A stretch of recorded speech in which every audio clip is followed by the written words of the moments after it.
There comes a moment in every spiritual journey where the explanations you've been using stop being big enough to hold what's actually happening.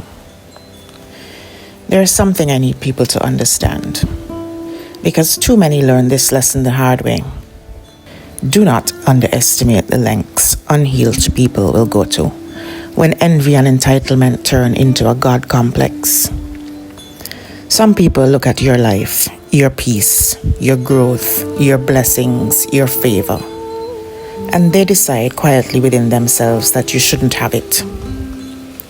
Not because you wronged them, not because you took anything from them, but because your existence triggers the parts of them they refuse to acknowledge, refuse to heal, refuse to face.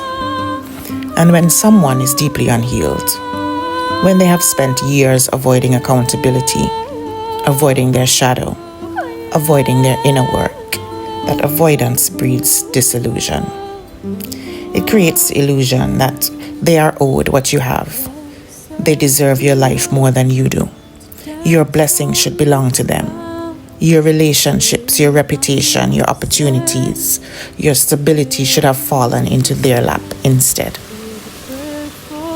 And once that delusion takes hold, they start operating from a place that is no longer human insecurity, but spiritual arrogance, a God complex, a belief, conscious or unconscious, that they are entitled to rearrange the lives of others based on their own envy, scarcity, and obsession. This is where the danger lies, because a God complex combined with deep unhealed wounds makes people do things they never imagined they were capable of. Manipulate, lie, sabotage, conjure, weaponize spirituality, tamper in realms they do not understand, attempt to collapse someone else's destiny, all while convincing themselves they're justified. And here's the hard truth. When a person like this decides they want your life, nothing feels too far for them. Not socially, not emotionally, and not spiritually. This is why discernment is sacred. This is why boundaries are spiritual armor. This is why your inner circle matters. Not everyone who smiles at you is safe to stand next to your purpose. Not everyone clapping for you is clapping out of love. Some people clap because they're counting the seconds until they think they can take your place. And the ones who operate with a God complex will do the most damage while believing they're perfectly justified in their actions. This is why you must pay attention, not from fear, but from wisdom. Because recognizing this pattern is how you keep your life, your spirit, your destiny in your own hands. Up until this point, I had tried to interpret the shifts in my life through logic, personality differences, misalignment, the slow souring of a friendship, human betrayal. But those explanations didn't account for what was happening in me. Not in my mind, not in my emotions, not in my energy. There were subtle, quiet disturbances that made no sense at all. Moments where I felt ungrounded despite having a consistent practice of prayer, meditation, and spiritual connection. Moments where my normally sharp mind felt foggy, a delicate interference at the edges of my awareness, not dramatic, not overwhelming, but consistent enough that I noticed. And there was something else, something even more revealing. Whenever I traveled for work, despite the pressure, the long hours, the responsibility, the fog lifted instantly. I became grounded again, clear again, centered again, expansive again. It was undeniable. Around her, I felt subtly off. Away from her, I snapped back into myself effortlessly. And here's what I need the listener to understand. If I didn't have a spiritual practice, I would have missed all of it. Meditation isn't a trend. It's not a hobby. It's not something you squeeze in between the noise of your day. Meditation is baseline measurement. It teaches you what your own energy feels like when nothing is interfering with it. Without that knowing, you cannot perceive foreign influence, You cannot sense subtle disturbance. You cannot feel the shift when someone else's energy blends into yours. In the fast-paced lives we sometimes live, it's easy to avoid being still. It's easy to avoid introspection. It's easy to avoid silence because silence reveals truth. But if you want discernment, if you want intuition, if you want protection and clarity and self-trust, you must know yourself deeply. You must know when you are present and when something else is pulling at you.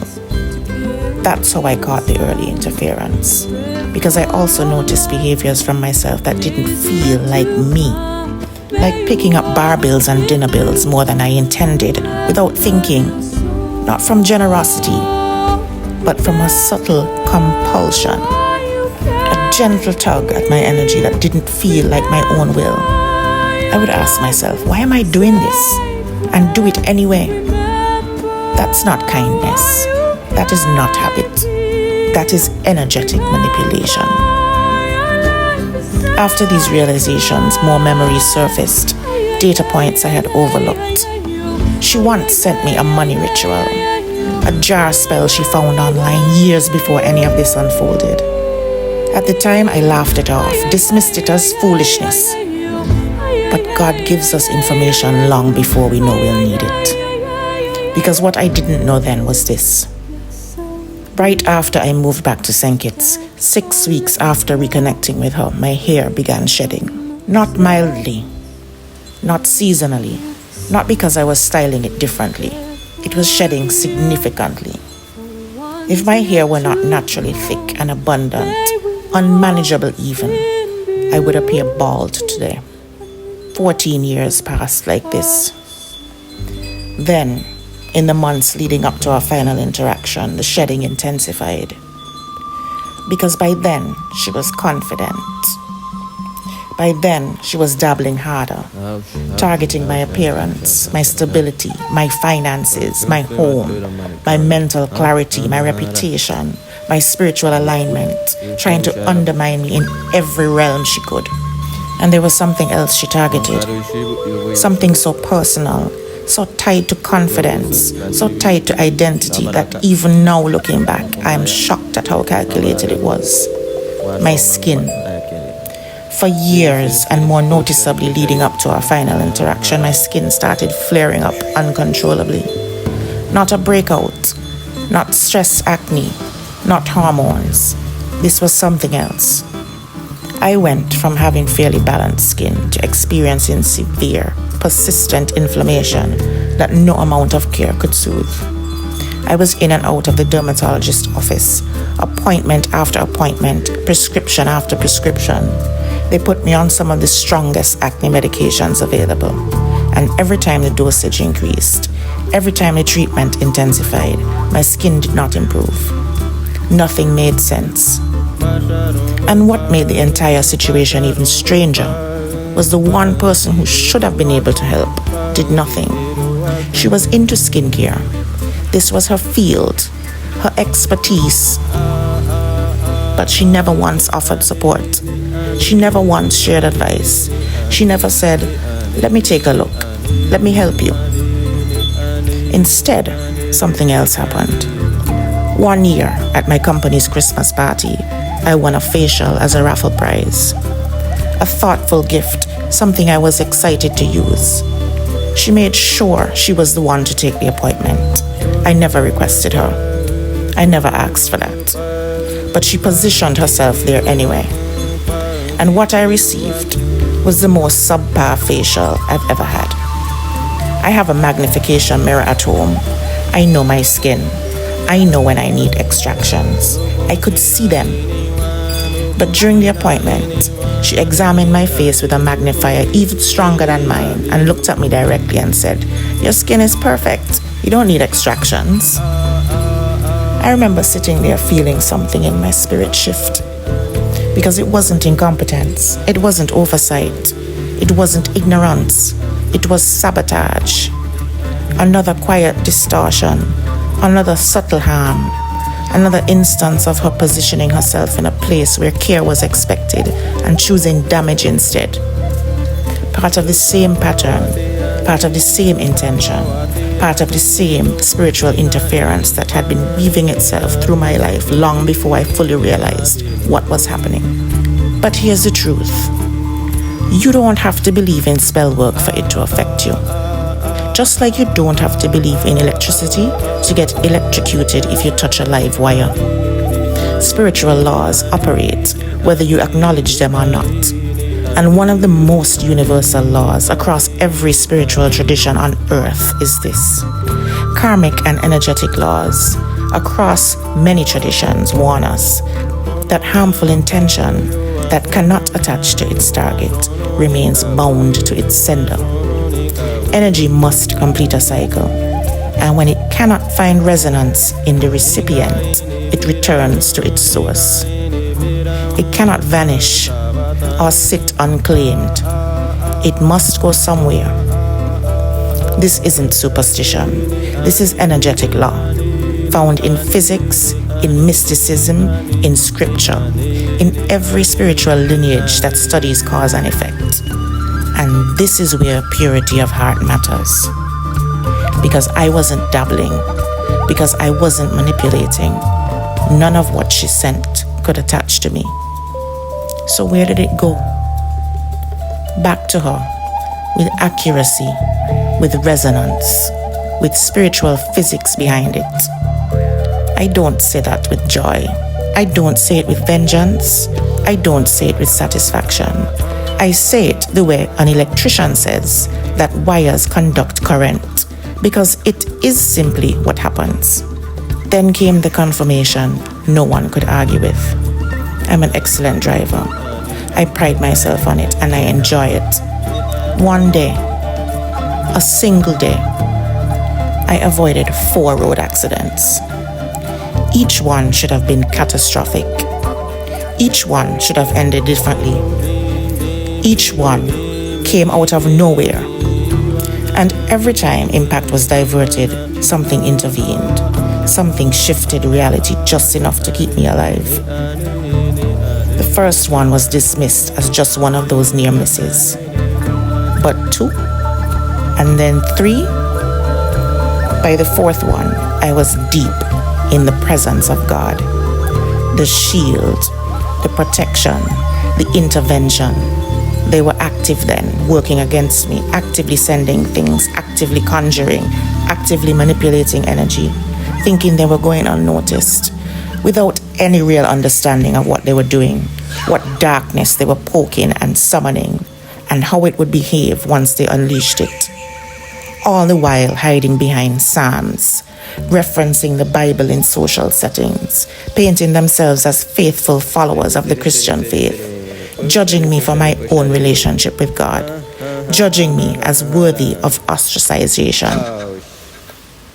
I have lived all over the world, in the Caribbean, Japan, in England, in Canada, surrounded by people of different faiths, living with them, making friends, learning the value in each spiritual system, blending these teachings into my own unique practice and beliefs, appreciating that none of them are wrong at their core, each one providing a unique perspective, and understanding that cultivating my own spiritual practice is essential for my discernment, protection, and connection to spirit.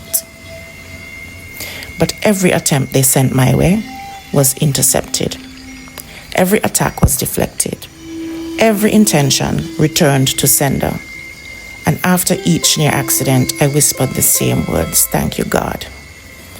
Not out of fear, but out of recognition and reverence for how deeply I'm protected. There's something else that's important to share. When you attach yourself to people who have heavy karma, you don't just inherit their habits. You inherit their consequences. Not because you deserve them, not because you caused them, but because energy moves through the closest available channels. If someone is living out cycles of betrayal, cycles of deception, cycles of manipulation, cycles of scarcity, cycles of spiritual corruption, and you stand close enough to them, you will feel the ripple of their choices. It won't look dramatic at first. It will look like small disruptions, a little fogginess, a little instability, a little emotional drain, a little misalignment, a little bad luck that doesn't match your life pattern. Their karma leaks, their consequences spill, their unfinished lessons bleed into the space around them.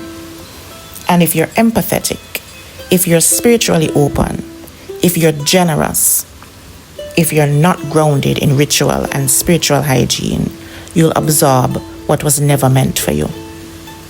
That's why discernment is not judgment, it's self-preservation. Spiritual maturity means recognizing not everyone who smiles at you is walking a clean path. And if you tether yourself to someone who's accruing spiritual debt faster than they can pay it, you will feel the cost. Not because you're cursed, not because you're weak, but because proximity has a price. And the universe does not protect you from the karma of others unless you choose to step out of the blast radius. And there's something else I want the listener to understand clearly. Discernment isn't about judging people. It's about protecting your life. Your inner circle is not just a social choice. It's a spiritual one. The people closest to you influence your clarity, peace, intuition, self-trust, spiritual protection, and the overall direction of your life. Not because they control you, but because proximity is powerful. When someone's energy is misaligned, when their motives are distorted, when they carry unresolved wounds, when they move through life with envy, deception, or spiritual recklessness, being close to them exposes you to the ripple effects you were never meant to carry. Discernment means asking, who has earned the right to sit close to my spirit? Not everyone deserves access. Not everyone should be in your home, your energy, your conversations, or your trust. Some people enter your life quietly, but cost you loudly. Some people look soft on the surface, but move with intentions that are anything but soft. And if you don't practice discernment, if you don't take the time to know yourself deeply, to recognize your own spiritual baseline, to understand when something in your life feels off, you'll mistake interference for intuition, drain for devotion, and attachment for friendship. Discernment protects your purpose. Discernment protects your energy. Discernment protects your destiny. It isn't harsh. It isn't unkind. It's holy work. What I gained in this period was not paranoia. It was clarity. My spiritual senses sharpened. My intuition strengthened. My connection to God deepened. Downloads came with precision, not confusion.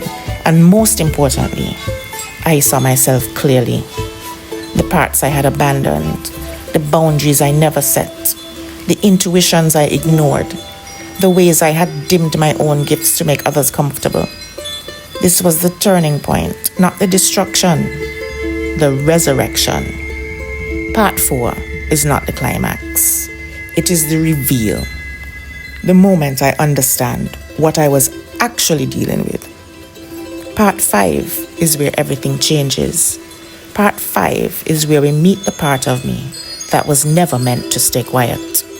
The protector, the boundary, the fire, the one I had buried to make other people comfortable.